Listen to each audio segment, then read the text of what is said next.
Guys, for today's video, we will have a follow-up review with Ownbank. So, paano ba? This time, ito yung mga nakikita kong mga magagandang bagay about Ownbank and mga couple of things na lang na kailangan i-polish ni Ownbank para mas lalong gumanda pa yung service and yung app ni Ownbank.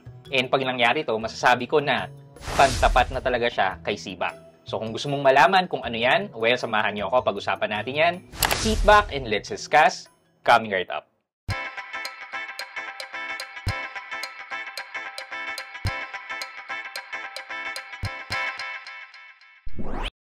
Hi guys, this is Pat and you're in Pat Quintos Review TV. So if you're new here in my channel, I do reviews about personal finance na meron na ako experience at ginawa ko na yan ng videos and playlists. Makikita nyo dito sa taas.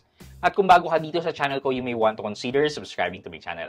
Okay guys, so after nung bumaba yung interest rate ni GoTime, binalik ko yung savings namin, emergency fund, at saka yung ipon namin para pambili ng bahay kay Cbank. So, I can say na kay Cbank yung majority na pera ko right now. Pero sabi ko, naghahanap ako na mas okay pa, di ba? So, that's why couple of videos, nag-review ako ng mga time deposit, so on and so forth. So, ngayon, binigyan ko ng pansin si Ownbank. Talagang ginamit ko siya muna for small amounts. And then, eventually, gumagaan yung palagay ko kay Ownbank. That's why, naglagay na ako ng pera kahit papano kay Ownbank. And to my surprise, meron din palang stackable interest rate si Ownbank. Ano ba yung stackable interest rate? Para siyang mission na katulad ni Maya na you have to do this and you will earn additional interest rate sa inyong savings account. Ito naman kay Ownbank, you have to refer. Then pag nag-sign up yung ni-refer mo, pwede kang makatanggap ng trial bonus or pwedeng stackable na interest rate yung makuha mo sa loob ng 30 days, mga ganon, or 1 week. So, yun yung nakita ko with Ownbank. Lalo akong na-intrigang maglagay ng pera kay Ownbank noong time na may isang viewer na nagtanong ng referral code ko. So, sabi niya, Sir Pat, ano pong referral code nyo with Ownbank? Tapos ako naman, binigay ko naman. Hindi naman ako actually gumagamit ng referral code or what. Pero may nagtanong, so binigay ko. And yung pagbigay ko ng referral code na yon, yun na palang start ng pag-receive ko ng iba't ibang gift or reward coming from Ownbank. So ipapakita ko muna sa inyo yung mga vouchers na nakuha ko. Actually, nagamit ko na lahat and currently, ginagamit ko siya. So, yan, open natin yung Ownbank. Punta tayo dito sa apat na dots, tapos scroll down natin under vouchers. Yan. Wala na ako under available vouchers na pwedeng gamitin, pero punta tayo dito sa use. So, punta tayo dito sa pinakailalim. Nag-start to last March. Ayan o, makikita nyo na nagkaroon ako ng tatlong 300,000 na trial bonus. This is good for 1 day. Ano ba itong trial bonus na to? Basically, para maglalagay sila ng 300,000 pesos sa inyong savings account.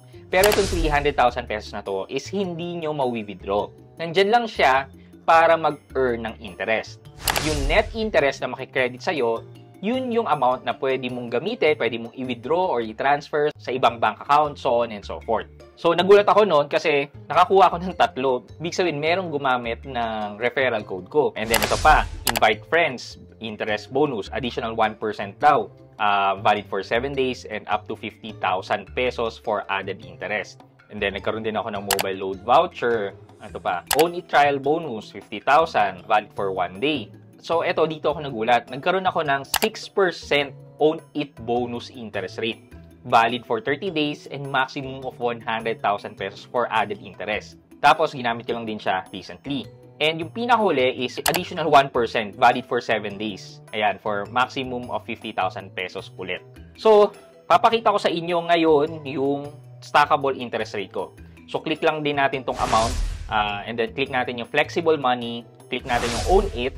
So, base interest ko is 6% and then meron nakalagay na 7% rate hike. Pag click natin yan, makikita natin yung mga vouchers na ginamit ko. So, nandyan yung 6% na bonus interest rate na good for 30 days na up to 100,000 pesos.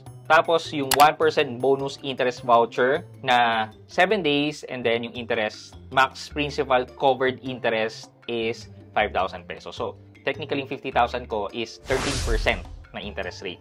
So ito, pakita ko sa inyo yung kinita ng 52,000 pesos na nakalagay dito in 1 day lang. Yesterday's earning is 15 pesos.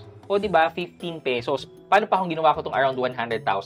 So, around 26 pesos to 30 pesos yung makukuha kong net interest per day. So, let's just say na 28 pesos na lang. 28 pesos times 30 days, that's 840 pesos. Compare mo yan with others. Oh, let's say si Maya na 10% ang interest rate. Si Maya ay 100,000 din times 0.10. So, that's 10,000.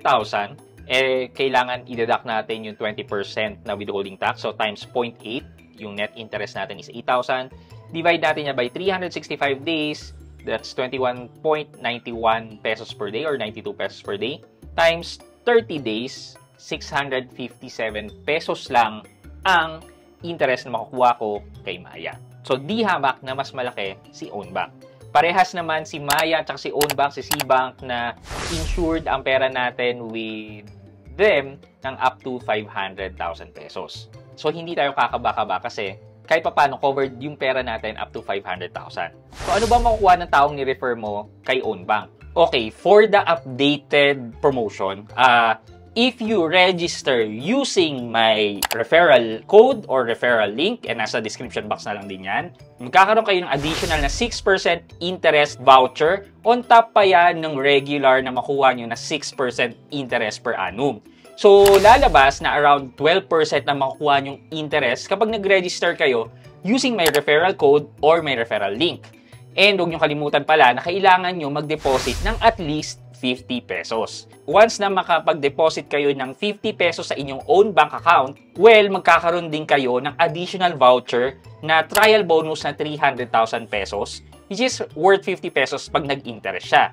So, panalong-panalo ka na dito, meron ka ng additional 6% voucher, plus meron ka pang 50 pesos once you deposit money to your own bank account, minimum of 50 pesos. Saan ka pa, di ba? Nag-sign up ka lang, nag-verify ka or nag-upgrade ka, tapos nag-deposit ka lang ng 50 pesos at meron ka pang chance na up to 12% interest dahil pinagsama mo yung base na 6% at saka yung voucher mo na additional 6%.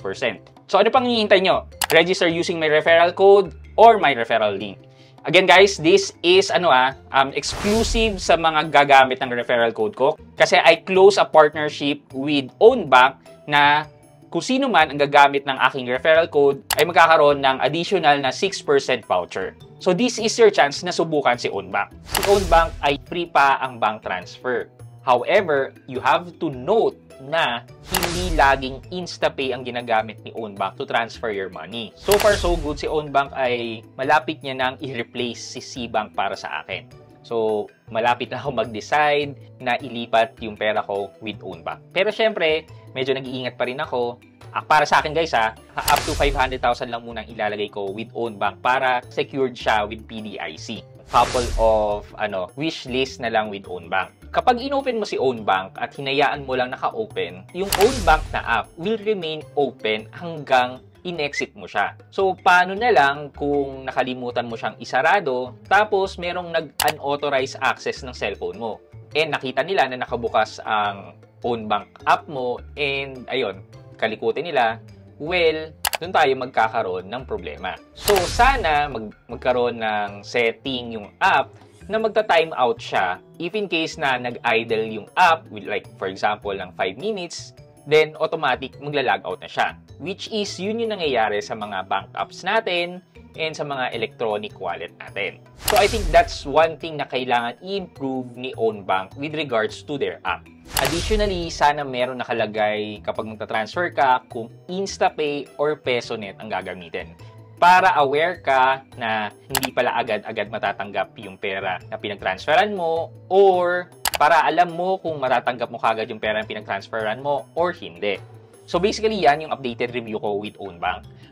But please note that this is not a financial advice.